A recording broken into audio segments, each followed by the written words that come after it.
भारत खालीलपैकी कोणत्या देशाला 10,000 टन कांदा निर्यात करणार आहे? तर तो देश म्हणजे UAE, संयुक्त अरब अमिरात. आता या देशाला UAEला भारत सरकारकडून 10,000 टन कांदा निर्यात केला जाईल अशा प्रकारचा निर्णय हा केंद्र सरकारकडून घेण्यात आलाय. आता हा निर्णय तेवढा महत्वाचा आहे का? तर हो मित्रांनो, कसं आहे माहिती का, भारतामध्ये मागच्या काही महिन्यांपासून आपण फूड प्रॉडक्ट हे इतर देशांना पाठवत नाहीये. गहू, साखर, तांदूळ हे जे आपले फूड प्रॉडक्ट आहेत, पिकं जी आहेत ना, ही आपण आपल्या देशामध्येच ठेवतोय, ती आपण बाहेर निर्यात करत नाहीये. याच्या पाठीमागचे दोन रिझन आहेत. एक म्हणजे भारतामध्ये महागाई वाढू नये. काय होतं, भारतामध्ये तर खूप डिमांड आहे. मी तुम्हाला ना दुधाचं एक्झाम्पल देतो. भारत हा दूध प्रोडक्शन मध्ये जगातला प्रथम क्रमांकाच्या देशांमध्ये येतो, पण भारतामध्ये मात्र जे दुधाचे प्रोडक्ट आहेत हे आपल्याला बाहेरून मागवावे लागतात. जसं चॉकलेट पावडर, मिल्क पावडर हे भारत दुसऱ्या देशांकडून घेतो. याचं कारण म्हणजे जरी भारतामध्ये दुधाचं उत्पादन जास्त होत असलं तरी कन्झम्पशन म्हणजे वापर पण त्या तुलनेत खूप जास्त आहे, आणि त्याच्यामुळे भारतामध्ये असे बाहेरून प्रोडक्ट मागवले जातात. आणि ऑब्व्हियस आहे की तुम्ही बघत असाल की त्याच्यामुळे दुधाच्या किमती किंवा या प्रोडक्टच्या किमती महाग असतात. म्हणजेच हा इकॉनॉमीचा जो सिद्धांत आहे ना, तर तो या आपल्या प्रोडक्ट्सवरती, फूड प्रोडक्ट किंवा पिकांवरती सुद्धा लागू होतो. जर भारतातून फॉर एक्झाम्पल कांदाच आपण बघू, तर कांदा आपण बाहेर देशांमध्ये निर्यात केली तर काय होईल, भारतामध्ये कांदा कमी पडू शकतो आणि मग भाव वाढणार, महागाई वाढणार. तर हे एक रिझन आहे. आणि दुसरं रिझन म्हणजे इलेक्शन पूर्वी कुठली महागाई गव्हर्नमेंट सहन नाही करू शकत ना, कारण लगेच अपोजिशनला तो एक मुद्दा सापडतो की बघा देशामध्ये कशी महागाई वाढली आहे.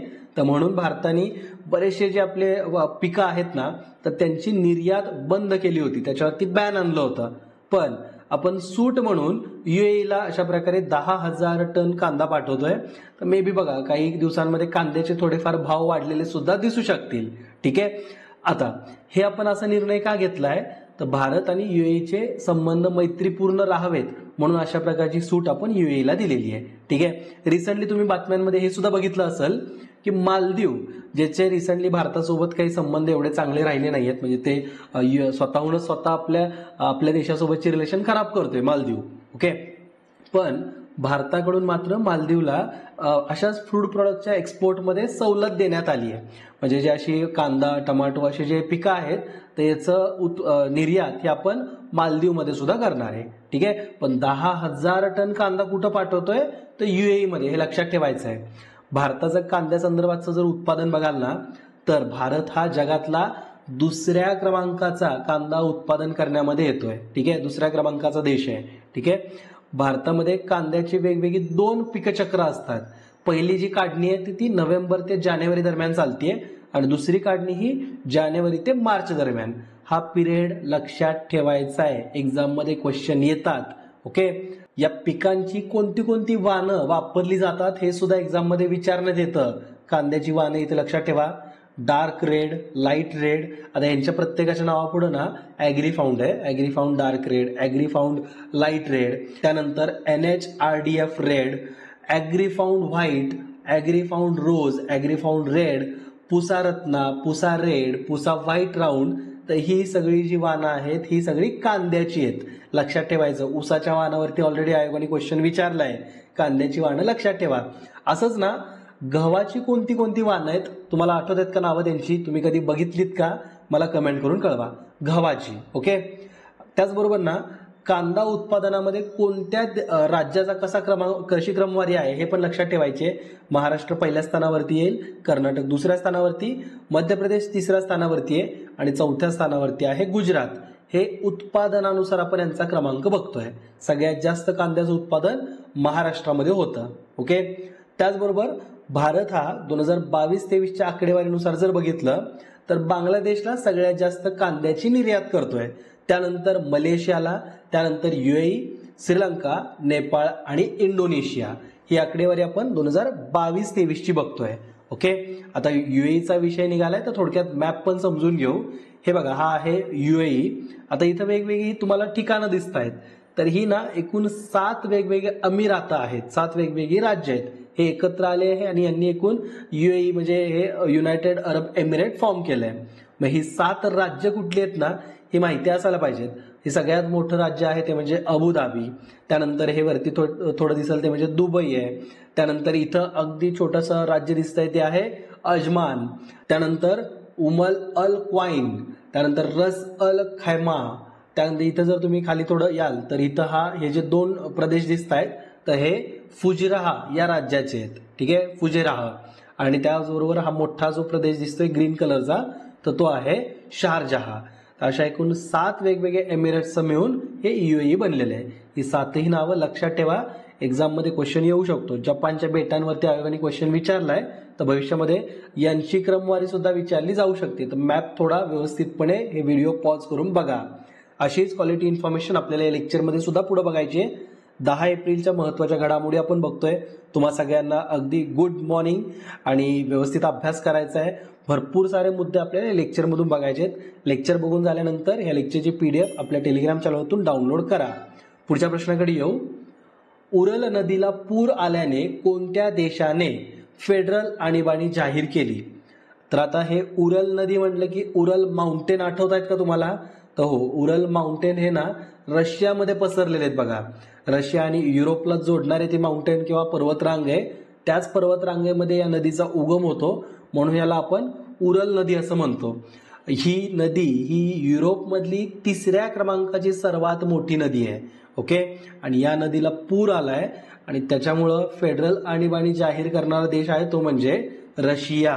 ठीक आहे, कारण ही नदी मुख्यतः रशिया आणि कझाकस्तान या देशांची एक सीमाच तयार करणारी नदी आहे. या देशादरम्यान वाहणारी नदी आहे आणि भरपूर सारे लोकांना विस्थापित करण्यात आलेलं आहे. त्याचबरोबर ना या नदीला तर पूर आलायच, पण या व्यतिरिक्त ऑक्स नावाचं त्यांचं धरण आहे, ऑर्क्स. तर ह्या ऑर्क्स धरण हे फुटलेलं आहे, म्हणजे अति पाण्यामुळे फुटलं आणि त्याच्यामुळं जवळपास तिथं राहणाऱ्या 2000 रशियन लोकांना घराबाहेर काढण्यात आले. त्यांना दुसऱ्या सुरक्षित स्थळावरती हलवलंय. ठीक आहे, आणि म्हणून इथं फेडरल आणीबाणीची घोषणा केलेली आहे. तो देश कोणता आहे ते लक्षात ठेवायचं आहे, तो म्हणजे रशिया. ठीक आहे, उरल नदीला पूर आलाय. रशियामधला जो ऑरेनबर्ग नावाचा जो प्रांत आहे ना, तर इथून सगळं हे डिस्प्लेसमेंट सुरू आहे. तिथं मोठ्या प्रमाणात पुराचा परिणाम होतोय. ठीक आहे, रशिया आणि कझाकस्तानमधून जवळपास 2428 किलोमीटरमध्ये ही पसरलेली उरल नदी जी युरोप आणि आशिया यांच्यातील खंडीय सीमा तयार करण्याचं काम सुद्धा करते. ठीक आहे, रशिया आणि कझाकस्तानमधून नदी वाहते ना, त्यामुळे आपोआपच युरोप आणि आशियामध्ये एक खंडीय सीमा तयार करते ही नदी, उरल नदी. नाव विसरायचं नाही. ओके, या नदीला तुम्ही वोल्गा नदीसोबत कन्फ्यूज करू नका. वोल्गा नदी ही सुद्धा एक मोठी नदी आहे आणि जर तुम्ही युरोपमधल्या नद्यांची क्रमवारी बघाल तर ही वोल्गा नदी ही 2ऱ्या क्रमांकाची सर्वात मोठी नदी आहे. 3ऱ्या क्रमांकाची ती म्हणजे उरल. ठीक आहे, मग आता युरोपमधली सगळ्यात मोठी नदी कुठली आहे बरं, तुम्हाला माहिती आहे का? थोडं इंटरॅक्शन वाढवा, मला कमेंट करून या प्रश्नाचं उत्तर द्या की युरोपमधली सर्वात मोठी नदी कुठली. ठीक आहे, थोडंसं मॅपमध्ये पण बघून घ्या की ही उरल नदी नेमकी कुठे आहे, कशी वाहतीये. तर हे उरल पर्वतामध्ये हिचा उगम होतोय. हे जे तुम्हाला प्रदेश दिसतोय ना हा उरल माउंटेन्सचा, तर इथून या नदीचा उगम होतोय आणि अशी वाहत वाहत जात ही पुढं कॅस्पियन समुद्रामध्ये जाऊन मिळतीये. ठीक आहे, या उरल नदीला एकूण 58 उपनद्या आहेत, हे पण लक्षात ठेवायचं आहे. ओके, आणि रशिया आणि कझाकस्तान यांच्या दरम्यान ही एक सीमा तयार करणारी नदी आहे. ओके, पुढच्या प्रश्नाकडे या. पीटर पेलेग्रिनी नुकतेच कोणत्या देशाचे नवे राष्ट्राध्यक्ष बनले? पीटर पेलेग्रिनी, तर हे स्लोवाकिया या देशाचे नवीन राष्ट्राध्यक्ष बनलेले आहेत.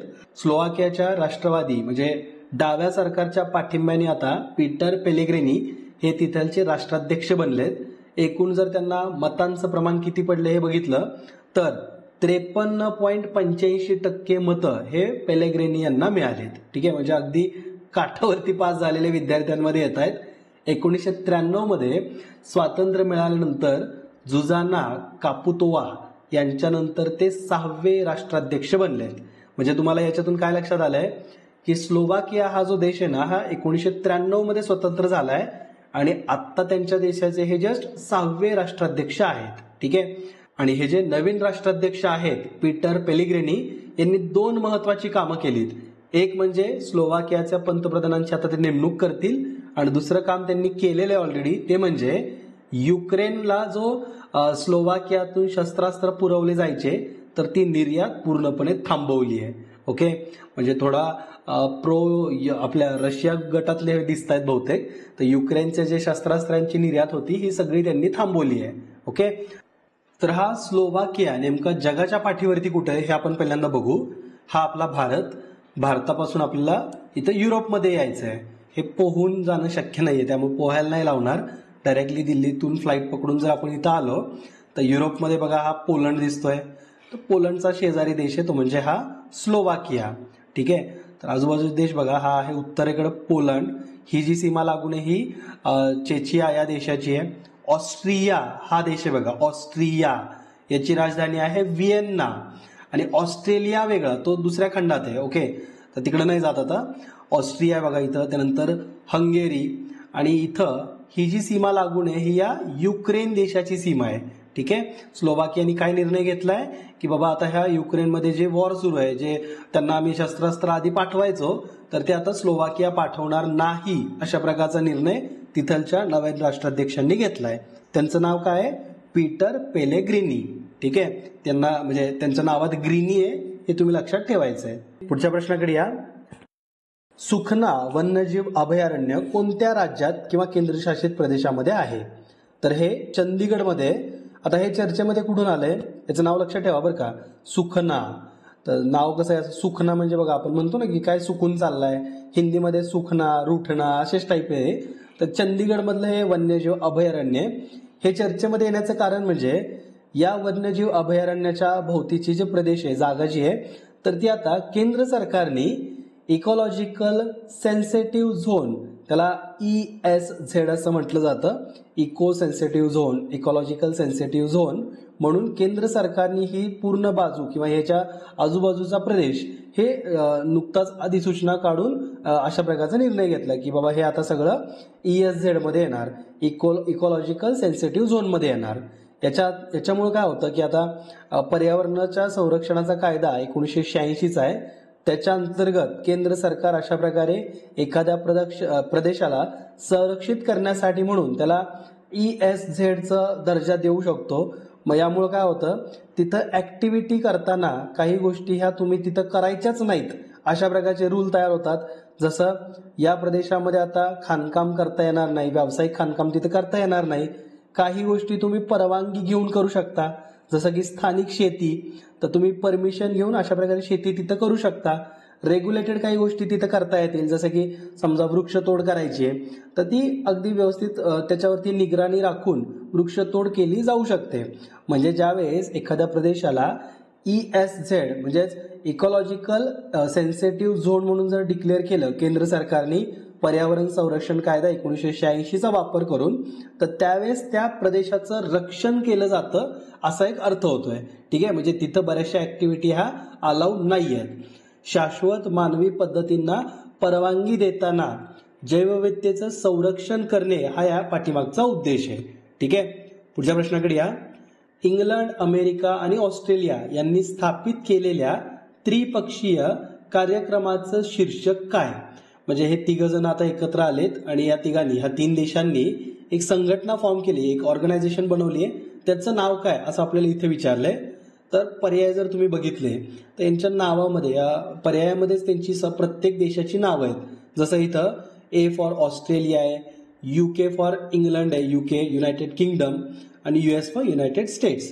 तर याचा आकुस असा काहीतरी प्रोनाऊन्स केला जातोय, तर थोडा विचित्र वाटतो, पण आकुस हे कोणत्या 3 देशांना रिप्रेझेंट करतंय? त्याच्यामध्ये A फॉर ऑस्ट्रेलिया आहे, UK फॉर UK आणि US फॉर US. ठीक आहे, आता हा गट का बनवलाय तर आणि हा चर्चेमध्ये कुठून आला? तर रिसेंटली ना त्यांची एक बैठक झालेली. ही इमेज जी दिसते ना तुम्हाला, ही हार्डली 1 दिवसापूर्वीची इमेज आहे. तर सॅन डियागो या ठिकाणी यांची एक बैठक झाली होती. त्या बैठकीमध्ये जपानला या गटामध्ये सामील करायचं का याच्याबाबत चर्चा सुरू आहेत. आता हा गट नेमका कशासाठी स्थापन केलाय तर पहिल्यांदा हे समजून घ्या, हे AUKUS म्हणजे काय. तर ही ऑस्ट्रेलिया, युनायटेड किंगडम आणि अमेरिका यांची त्रिपक्षीय संरक्षण आणि सुरक्षा भागीदारी आहे. ओके, संरक्षण आणि सुरक्षेसंदर्भातची भागीदारी आहे. इंडो पॅसिफिक क्षेत्रामध्ये हे 3 देश त्यांच्या मित्र राष्ट्रांना मदत करतात. कुणापासून मदत करताय हे सांगायची गरज आहे का? तर ठीक आहे, मी सांगतो. तर जनरली चीनचं जे आक्रमण वाढत चाललंय ना इंडो पॅसिफिक क्षेत्रामध्ये, त्यामुळे त्यांच्यावर चीनवरती थोडासा दबाव बनवण्यासाठी म्हणून हा ग्रुप अस्तित्वात आलाय. मग जे यांचे मित्र राष्ट्र आहेत, म्हणजे आपण स्वतः सुद्धा म्हणजे भारत, फिलिपिन्स, तर हे सगळे मित्र राष्ट्रांमध्ये येतात त्यांच्या. तर त्यांना एक सुरक्षा प्रदान करायची आहे, लष्करी त्यांना थोडं मजबूत बनवायचं आहे, या दृष्टिकोनातून हा गट फॉर्म करण्यात आलाय, ज्यामध्ये आता चर्चा सुरू आहे की जपानला पण सामील केलं जावं. आता विचार करा, जपानला ज्यावेळेस ह्याच्यामध्ये ऍड करतील तर काय लॉंग फॉर्म बनू शकतो, याचं नाव काय बनल? तर संघटनेचं नाव म्हणजे अजून काहीतरी चेंज होईल ना, जे वगैरे कुठंतरी लागल. बघा कुठं लागतोय. पुढच्या प्रश्नाकडे येऊ. खेळाच्या बाबतीत वाडा म्हणजे काय? आता वाडा म्हणजे आपला तो दुसरा वाला वाडा नाही, निळू फुल्यांचा वाडा नाहीये. हा वाडा आहे वर्ल्ड अँटी डोपिंग एजन्सीचा. पहिला पर्याय किंवा पर्याय क्रमांक 1 याचं करेक्ट उत्तर आहे. वर्ल्ड अँटी डोपिंग एजन्सीनी ना नुकतंच 2022च्या त्यांनी ज्या चाचण्या घेतल्या होत्या खेळाडूंच्या. आता हे वाडा कशासाठी काम करते माहिती का?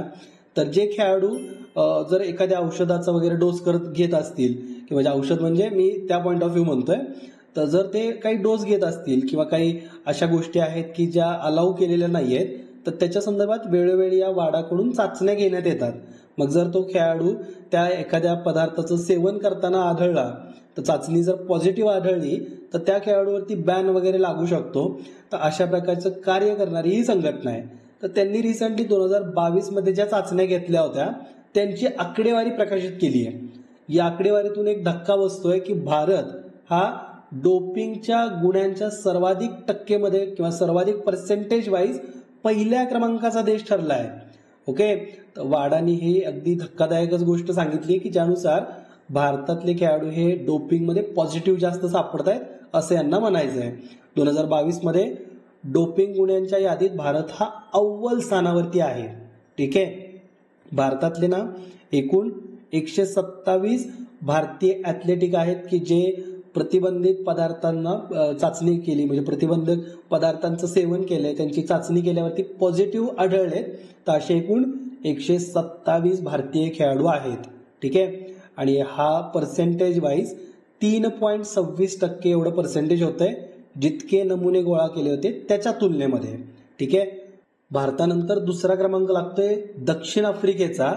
अमेरिका सुद्धा काही मागं नाहीये, अमेरिका लगेच 4थ्या स्थानावरती आहे आणि कतर हा देश 5व्या स्थानावरती येतो. ओके, तर हे डोपिंग रिलेटेड गुन्ह्यांमध्ये भारत पहिल्या स्थानावरती आहे 2022च्या रिपोर्टनुसार. लक्षात ठेवायचं आहे, वाडाचा हा रिपोर्ट आहे.